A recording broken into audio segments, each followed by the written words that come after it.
Your Excellency, the Deputy President of the Republic of Kenya, Dr. William Samoei Ruto, Your Excellency, Madam Rachel Ruto, the bereaved family, both nuclear and extended, fellow mourners, I stand here with a heavy heart. I have been told to speak on behalf of the elders of Ngata, but I do not wish to be dragged into that trap of atomizing, of villagizing Ken Osinde, because he was larger than that. He was a national figure. Many of you might ask, why do I say that? I come from Embu, Runyenjes, and Ken comes from Kisii. In the middle 1980s, when Ken was at the University of Nairobi, I was the director of the Presidential Press Service. I used to visit the Voice of Kenya then to direct programs called Yaliyotokea. And because I was involved in productions, and Ken was an actor, I used to meet him with actors like Paul Onzongo. They were very funny people. Wahome Mutahi, Mombi Kayikwa, Greg Andambo, Alupat Wandago, and many others. That is how I came to know Osinde. Middle of 1980s. We were both young, although I was about 12 years older than him. Onzongo was my age, because Onzongo had been born 1948. I was born 1949. So he was a very funny man, and he became a personal friend of mine. So when I came to live in Ngata, I came before him. So when he came here, he found me here. When he was building plumbers, he would call me, I want a plumber. If he wanted an electrician, I used to assist him.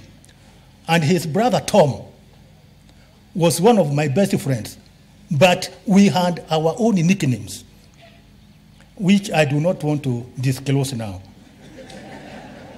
When my wife died in 2008, Ken Osinde was one of the people who came to condole with me. In fact, he's one of the people who came to invite President Moi to come to the funeral of my wife. So I have known Ken longer than most of you people think. Mr. Deputy President, thank you for coming to our area.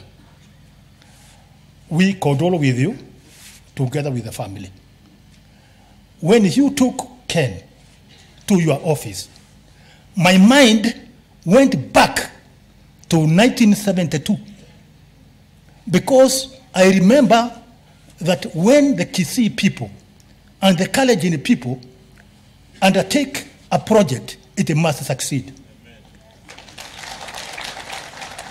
If you remember, in Bavaria, Munich Games, 1972, there were 3 Kisii people.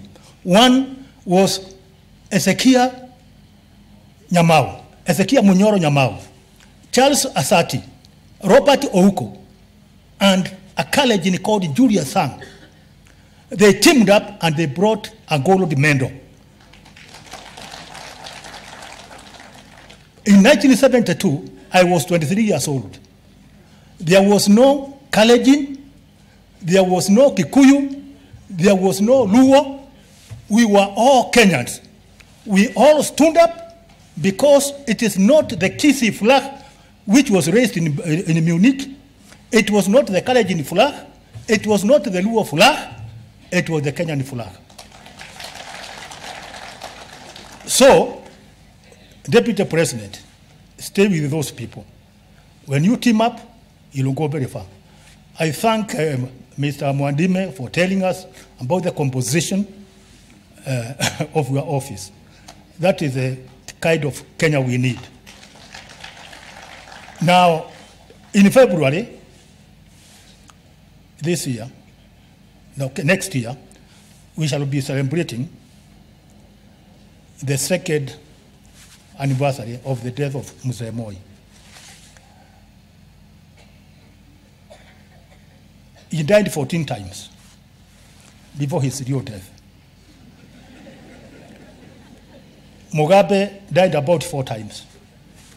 Mzee Nyachae, Simeon, was killed before he died by the press. So when I read that Kenya had died, I refused to believe. I called Tom. Tom, what is this I hear? He told me it is true.